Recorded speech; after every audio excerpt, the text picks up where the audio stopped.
You can wait outside? The words echoed through the Hyatt Ballroom in downtown Atlanta as heads turned toward me. My fingers tightened around the blue folder in my hand, the one containing 8 months of research that had quietly saved the company nearly $12 million. "Excuse me," I asked, barely above the clinking of champagne flutes. Melanie Sharp, our flamboyant marketing VP, waved a manicured hand without making eye contact. "We're at capacity for the ceremony. Surely you understand." I scanned the elegant hall. White tablecloths, gold chargers, rows of my colleagues seated comfortably, some of whom I'd personally trained. Even Marcus, the new intern who'd started just last month, was sipping sparkling cider with the executive team. The same intern who'd presented my freight optimization system as his own in last quarter's board meeting. Melanie leaned in with a tight-lipped smile. "Why would we waste a seat on you? You're just an analyst." That sentence cut deeper than she knew. In it, I saw every denied raise, every ignored email, every time I watched someone else reap the benefits of my ideas. My eyes flicked to the stage where a banner read, "Innovation Excellence Award, Marcus L. Hensley." That award was mine. "I see," I said softly, opening my laptop. "You may want to check your email." As the first notification sounds began to chime across the hall, I turned on my heel and walked away, leaving behind a room suddenly humming with panic. Let me pause here. Picture yourself in that moment. Years of your effort erased your achievements handed to someone else because they were louder, flashier, or connected. If you've ever been dismissed, overlooked, or silenced, you'll understand why what I did next would change everything. This wasn't just about revenge. It was 3 years in the making. And it proved that patience isn't just a virtue, it's a weapon. My name is Denise Calder, and until that night, I was a 41-year-old senior systems analyst at Gateway Freight Solutions, one of the fastest-growing logistics firms in the South. I have a photographic memory and a knack for pattern recognition skills that made me invaluable in logistics, but hopeless at climbing the political ladder. I'm not the type who networks over cocktails. I stay late, ask tough questions, and credit the team before myself. That was my second mistake. The first was believing that merit would always rise. I grew up in Montgomery, Alabama. My dad was a mail carrier. My mom taught geometry at the high school. They raised me to believe that hard work, consistency, and results would always win out. When I joined Gateway in the summer of 2019, after earning dual master's degrees in statistics and supply chain management, I thought I'd found my professional home. And for a while, it was perfect. I built a routing algorithm that reduced shipping delays by 40%. I caught a billing error that saved a Fortune 500 client from canceling their contract. I even identified a software flaw that had gone unnoticed for years. But none of it mattered because I wasn't the one with the microphone. Each time I completed a project, I submitted it through the proper channels, documented, time-stamped, and aligned with every company protocol. That's just who I was. I believed in playing by the rules.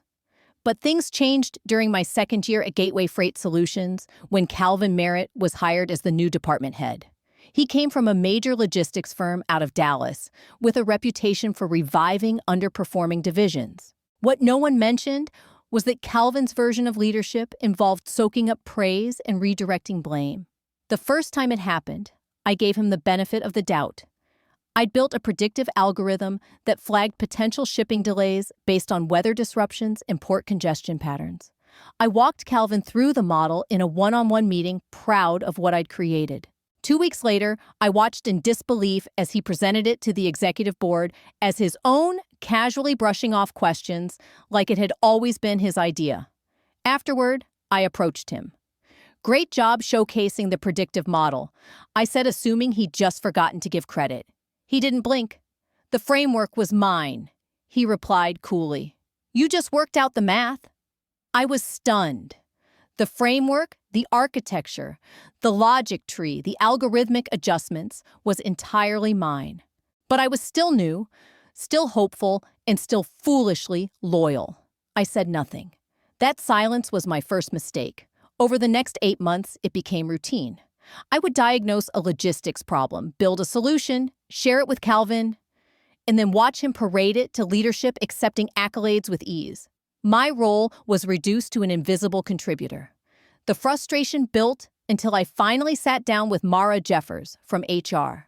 "Do you have documentation that these were exclusively your ideas?" she asked, barely glancing up from her monitor. "Yes. The original files are time-stamped on my personal drive," I said. "Were they created during business hours? Using company systems?" "Well, yes. But then they belong to Gateway," she said flatly. "And as your department head, Calvin is authorized to present teamwork. That's standard hierarchy." I walked out knowing the truth. In this place, ideas moved upward, but credit didn't follow. Still, I may have endured that arrangement longer if it hadn't been for what happened 6 months ago. After spotting critical inefficiencies in our transcontinental freight routes, I spent weekends quietly crafting a complete overhaul framework, one that had the potential to reduce client costs by 27% and improve delivery timelines by 42%. I rehearsed for nights, refining every visual and metric. But the morning of the quarterly strategy meeting, Calvin stopped me outside the conference room. "Leadership's tight on time today," he said smoothly. "Just give me your materials. I'll work the key points into my presentation." I hesitated. "Denise," he added with a smirk, "we're all on the same team here." I handed him the folder, and with it, my last shred of trust. Reluctantly, I handed over the folder, the one I had revised until 2 a.m. for the past 3 nights. I sat through the entire 3-hour meeting, nodding along, waiting for Calvin to cue me in. But when my section came, he rushed through a vague 2-minute summary that completely missed the core innovations I had worked so hard to develop. Then he moved on. The initiative was tabled for further review, a corporate euphemism for buried and forgotten. 2 weeks later, a new face joined our team, Sloan Whitaker, fresh out of Dartmouth, and more notably, the CEO's niece. She had barely logged into our systems when I noticed her name included on strategy calls I wasn't even invited to attend. 3 weeks after that, she presented her new logistics framework to the executive leadership team. It was mine, nearly identical in structure, but rebranded with trendy visuals and a polished new title. The initiative immediately greenlit. If you believe in standing up for what's right, even when it's not easy, subscribe to the channel, because the next chapter isn't just about growth. It's about how we built something no one saw coming. Sloan was offered a full-time role and hailed as a visionary. I was handed a new set of KPIs and asked to support the implementation of her strategy. When I confronted Calvin, his response was delivered with a shrug. Sloan's framework aligns more directly with senior leadership's objectives. It's not about who builds it. It's about who moves it forward. "This is business, Denise," he said, staring at his inbox. "Results matter more than credit." That night, I sat alone in my apartment, surrounded by charts, prototypes, and models. 3 years of work that had saved the company millions, while my own pace stagnated, and my title remained frozen. Something inside me shifted. If results were all that mattered, I'd show them what those results would cost when they stopped coming. I launched a private side project. I didn't use company time, company tools, or company data. I rebuilt my original logistics framework from scratch, this time, smarter, faster, with improvements that would make their stolen version look outdated. But that wasn't all. I began compiling a record: emails, drafts, timestamps, documentation of every idea that had been lifted from me. I reached out to former employees who had left under eerily similar circumstances. There was Jolene from product development, whose patent-level concept was quietly absorbed by her director and pitched as a team collaboration. And Marcos from client strategy, who designed an award-winning retention model only to watch his VP accept the company's accolades. Every story matched the same pattern: innovative thinkers punished for not playing political games, while ladder climbers collected promotions. But these conversations did something more important than validate my experience. They helped me build a network, a community of capable, underutilized professionals who had one thing in common: they never stopped creating. 3 months before the award ceremony, I scheduled a pitch meeting with Gail Iverson, a venture capitalist known for investing in industry disruptors. I showed her the redesigned logistics platform and a business model built around it. She leaned back in her chair, This could change everything. I smiled. That's the plan. This could transform the entire sector, Gail said after carefully reviewing my materials. But why walk away from a stable position to start over? This space is cutthroat.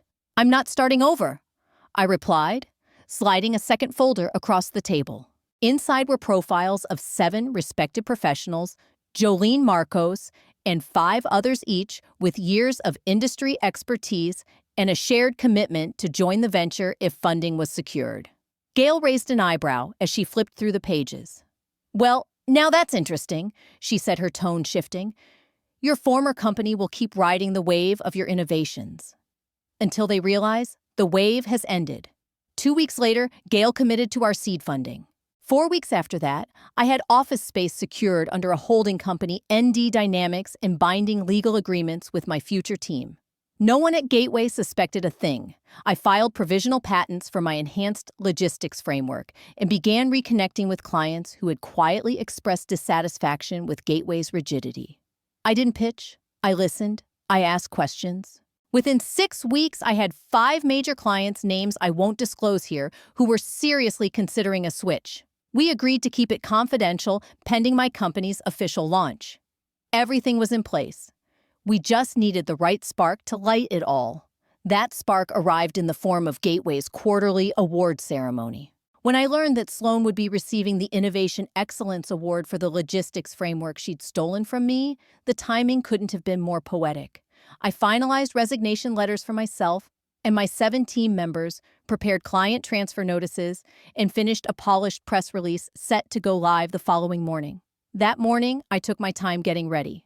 I chose a navy blue dress, professional, unassuming, powerful. I arrived at the Grandview Conference Center early, holding my original folder, not because I planned to use it, but because I wanted them to see it one last time. I stood quietly at the entrance as my colleagues shuffled to their assigned seats.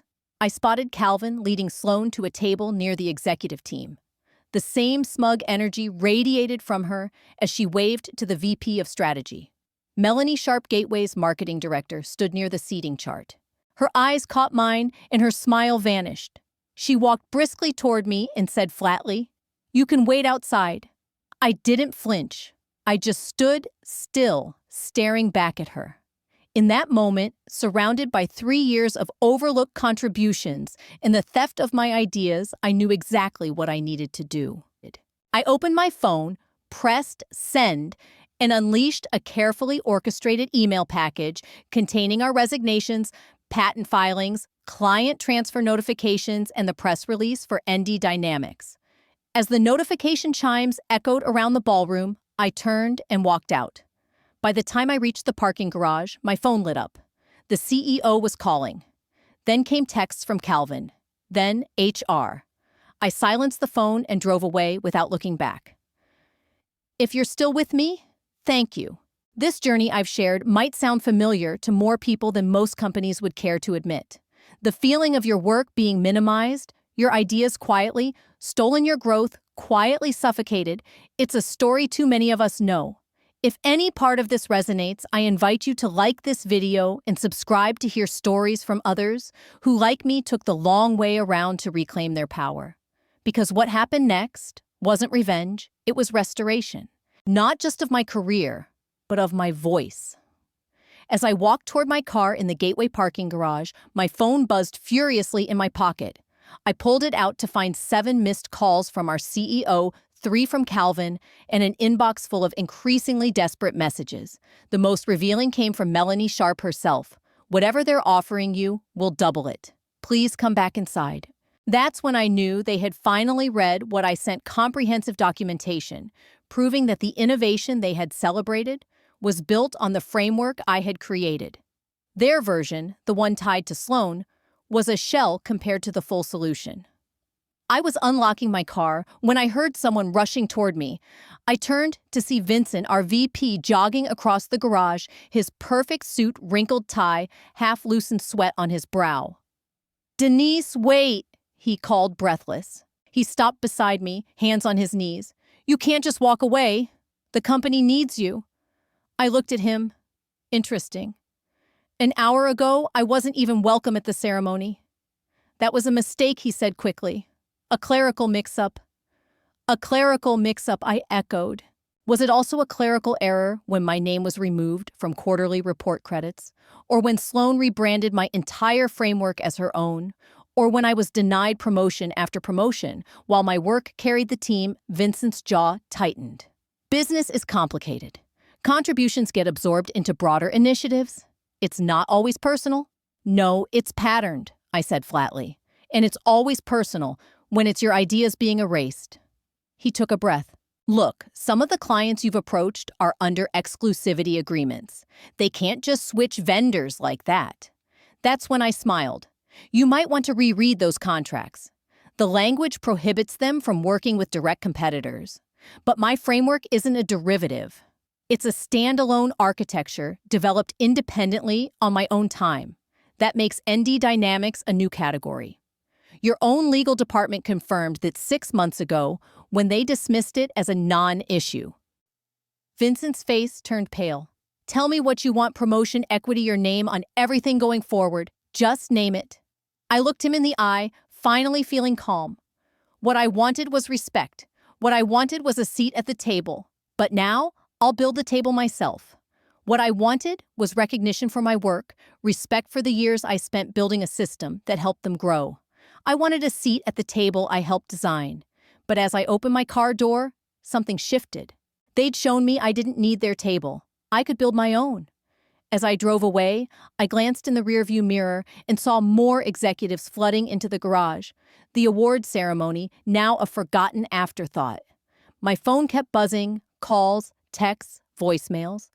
I pulled over briefly to silence it, but one message caught my eye. It was from Jolene. It's done.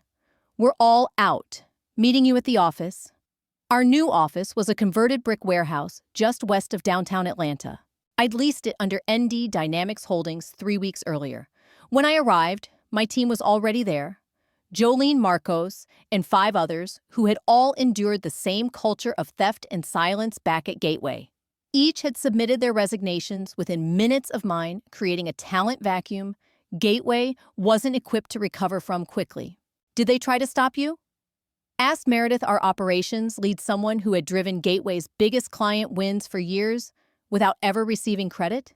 Vincent chased me to the parking deck. I replied, accepting a steaming cup of coffee from Marcos. Offered me anything I wanted. Bet that felt good. Marcos grinned. Not as good as this, Will, I said, flipping open my laptop. Our first client didn't just confirm their transition, they introduced us to 2 more prospects. Cheers broke out around the room. Over the next few hours, we fine-tuned our launch strategy. Our company ND Dynamics would go public the next morning with our proprietary logistics architecture as its flagship service. Our provisional patents were filed. Our initial client secured. We had revenue runway and reputation. At 7:30 p.m., my phone rang again, an unfamiliar number. I almost declined it until Jolene leaned over and quietly said, "That's the board chairman's private line." I answered and switched to speaker so the whole team could hear. Ms. Calder came a low, gravelly voice. "This is Preston Langford, chairman of Gateway's board. I believe we need to talk." "I'm listening," I replied evenly. "I've reviewed everything you sent. The documentation is troubling, to say the least. I'd like to meet off the record to discuss a resolution. I appreciate the call, Mr. Langford, but there's nothing left to resolve. My team and I have moved on." He paused, then his voice hardened. "Perhaps I haven't been clear. Gateway has significant resources. If you continue with this venture, we'll be forced to take legal steps to protect our interests." I caught the glance Meredith shot me. Calm, steady, unfazed. "Are you threatening me, Mr. Langford?" I asked coolly. There was silence for a moment. Then, "We're outlining consequences, patent disputes, confidentiality violations. We can ensure this startup never sees daylight." I gave Marcos a nod. He began recording the call discreetly. "Everything we've built is legal, documented, and independent," I said. "And your legal team already ruled it non-proprietary 6 months ago." "Are you threatening me?" I asked calmly. "I'm outlining consequences," Preston Langford replied. "Legal action for breach of confidentiality. Claims against your patents. We can ensure your startup never gets off the ground." I gave a subtle nod to Marcos, who immediately began recording the call. Mr. Langford, everything I've done is documented and fully within legal bounds, I said evenly. The innovations we're launching were developed on my personal time, using personal equipment entirely outside the scope of my former employment. Your legal team reviewed the same framework 6 months ago and deemed it non-proprietary. As for confidentiality, I haven't disclosed any protected information. I've simply informed a few clients, many of whom were already dissatisfied that I was starting something new, and invited them to consider their options. You've targeted clients bound to us by contract, he pushed. Contracts that include performance clauses you repeatedly failed to meet. I smiled slightly. I didn't have to convince them to leave. I just gave them an alternative when they were already preparing to leave on their own. There was a long silence. Finally, he asked, his voice lower, more measured. What would it take to bring you back? I looked around the table at Jolene, Meredith, Marcos, and the others. Each had been dismissed, passed over, or silenced. Yet here they were bold enough to bet on themselves and on each other. There are no terms, Mr. Langford, I said firmly. This isn't leverage. It's liberation. We ended the call without ceremony and spent the next several hours preparing for what would come next. Press inquiries, market reactions, possible legal threats. By midnight, we sat around our modest conference table, the same one we had assembled by hand over the weekend, running on caffeine and adrenaline. To ND Dynamics, Jolene said, raising her paper cup. And to Denise for showing us what's possible when you stop waiting for recognition and take it instead. It's not just about me, I replied, humbled. It's about all of us. We're building something together, something no one person could have done alone. That night, I slept better than I had in years. No panic about Monday's meeting, no tightrope of corporate politics, just clarity and purpose. At 8 a.m., sharp, our press release went live. By 8:15, industry blogs were buzzing with headlines about a disruptive new logistics startup. By 9:00, financial reporters were covering Gateway Freight's plunging stock price. At 9:30, my team and I gathered around a screen to watch Gateway's CEO stumble through a hastily arranged press conference. Gone was the usual polish. In its place, panic dressed up in empty reassurances. He claimed that the departure of a few employees wouldn't impact operations. The market disagreed. The stock slid another 7% during his 17-minute speech. When he announced that Calvin Merritt, the so-called turnaround expert, was stepping down to pursue other opportunities, I felt no pride, only confirmation. They hadn't learned. They were still sacrificing people to protect a broken culture. By noon, our phones were ringing nonstop. Potential clients, interested investors, even former colleagues who had once ignored me were now asking to meet, eager to learn more about what we were building. The logistics industry had clearly taken notice, and the calendar was filling fast. What Gateway had never understood was that true innovation doesn't rise from titles, org charts, or fancy corner offices. It comes from listening to the people who actually create design and build the future. A week after our official launch, as we prepped for a major presentation with our largest new client, I received an email that made me pause. The subject line, I didn't know. It was from Sloan. The message was short. I was told the framework was collaborative and that your contributions had already been fairly recognized. I never intended to take credit for your work. For what it's worth, I'm sorry. I stared at the screen hands hovering over the keyboard. I started to type a response. And then stopped. Maybe her apology was genuine. But it didn't matter. Sloan wasn't the problem, she was a product of the culture. A system that rewards visibility over value and connection over contribution. I closed the email without replying and returned to the presentation. 3 months later, ND Dynamics had grown beyond anything I could have imagined. We had secured 27 contracts, including 3 of the largest shipping providers in the country. Our optimization systems had already saved clients an average of 31% on logistics costs, surpassing even my most aggressive projections. Our team grew from 8 to 23, every hire deliberate, based on both skill and character. But the real vindication came 6 months after the night they told me to wait outside. Gateway Freight Solutions announced a strategic overhaul. Analysts called it a last-ditch move to stay relevant. Their stock had dropped 43% since our launch, and whispers of a potential acquisition circulated through financial outlets. One afternoon, while I was reviewing Q2 results, my assistant poked her head into my office. "Denise, Vincent is in reception. He says he doesn't have an appointment, but it's important." I paused, considering sending him away, but curiosity got the better of me. "Send him in." When Vincent stepped into my office, he looked like a man who hadn't slept in weeks. His suit hung loose, his usual confidence gone. "Thank you for seeing me," he said, staying on his feet until I gestured for him to sit. "What can I do for you, Vincent?" He placed a folder on my desk. "This is a formal acquisition offer," he said. "The board wants to purchase ND Dynamics and integrate your technology into Gateway's platform." I flipped open the folder, skimmed the figure on the first page, and shut it again. "That's a substantial number," I acknowledged. "It reflects the value of what you've built," Vincent said, "and what it's costing us to compete with it.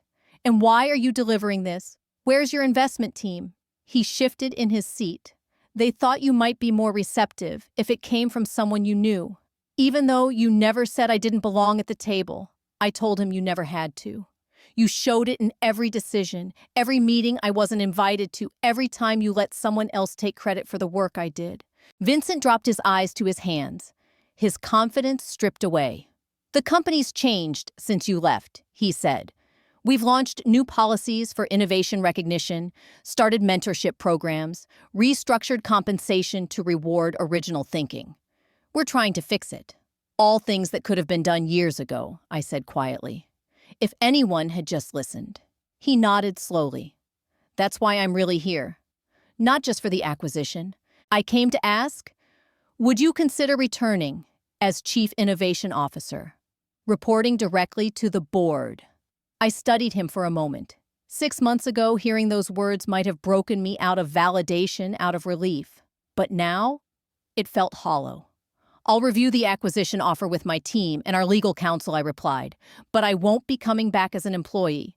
Not under any circumstances. I've built something here, something real. A place where everyone's ideas are valued and no one fights to be seen. That's not something I'm willing to compromise." After Vincent left, I stayed at my desk letting the silence settle. I thought about how far I'd come from being silenced in boardrooms to leading a company where voices were heard and respected. The true win wasn't that Gateway wanted me back. It was that I no longer needed them. The people who once dismissed me now sought my approval. But their recognition wasn't the reward. The reward was discovering that the table I fought to sit at wasn't worth it, because I had built my own. We weren't just turning a profit. ND Dynamics had become something greater, a place where innovation thrived because people felt safe enough to share, to test, to fail, and to grow. 6 months after that meeting with Vincent, we formally declined Gateway's acquisition offer and announced plans to expand internationally. Exactly 1 year after they told me to wait outside, I walked on stage as the keynote speaker at the logistics industry's largest annual conference. From that stage, I recognized familiar faces in the crowd, executives from Gateway, former colleagues, industry skeptics. But this time, no one looked at me with doubt. They looked at me with respect. I opened my keynote with the words that had once gutted me. "You can wait outside." The audience stirred. Those words changed my life, I said, not just because they hurt, but because they revealed a deeper truth. I had been waiting for recognition from people who were never going to give it, measuring my worth by someone else's standards. I let the silence linger before continuing. I don't name names. This story isn't about them anymore. It's about what happens when you recognize your own value, even if no one else sees it yet. I looked out at the crowd, some inspired, some reflective. "The most powerful seat," I said, "isn't the one you're given. It's the one you build yourself." If my story resonated with you, if you've ever stayed late, spoken up, or poured yourself into something only to be overlooked, I want to hear from you. Share your experience in the comments. Tell me how you stood your ground or what you wish you had done differently. We grow when we speak up, and we heal when we're heard. I built my own table, not just for myself, but for anyone who's ever been told they don't belong. And if you're in that place now, know this: you are not alone, and your value doesn't shrink just because others fail to see it.